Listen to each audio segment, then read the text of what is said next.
Hi friends, ఈరోజు నేను నాటుకోడి రాగి సంగటి చేయబోతున్నాను. ఆనియన్స్, టమాటా, గ్రీన్ మిర్చి, ఉప్పు, కారం, పసుపు. నెక్స్ట్ కట్ చేసుకోవాలి ఆనియన్స్. ఇప్పుడు చికెన్ వాష్ చేసుకోవాలి. ఇప్పుడు స్టవ్ వెలిగించి కుక్కర్ పెట్టేసి అందులో ఆయిల్ వేసేసి ఆనియన్స్ వేసేసి లైట్గా అలా కలుపుతూ ఉండాలి. ఆనియన్స్ బ్రౌన్ కలర్ రావాలంటే లైట్గా ఉప్పు వేయాలి.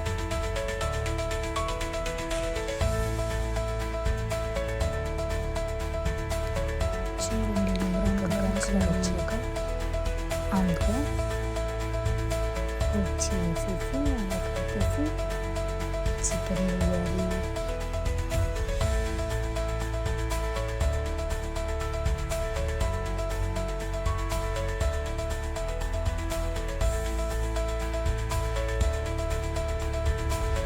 కలిపిన తర్వాత అల్లం వెల్లుల్లి పేస్ట్, నెక్స్ట్ వచ్చేసి కారం, ఉప్పు, పసుపు వేసేసుకోవాలి.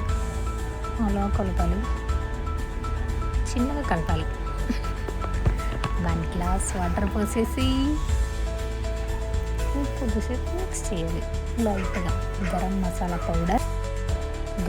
పౌడర్ వేసేసుకొని టమాటాస్ 2 వేసేసుకొని చిన్నగా కలిపేసి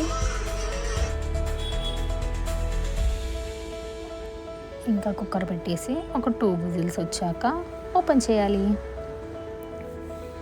ఇప్పుడు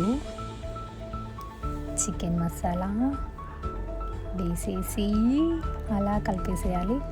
నాటుకోడి రెడీ. ఇప్పుడు 1 కప్ రైస్కి 2 కప్స్ రాగి పిండి తీసుకోవాలి, వాష్ చేసుకోవాలి. నేను రైస్ కుక్కర్లో చేస్తున్నా. 1 కప్ రైస్, 2 కప్స్ రాగి పిండి.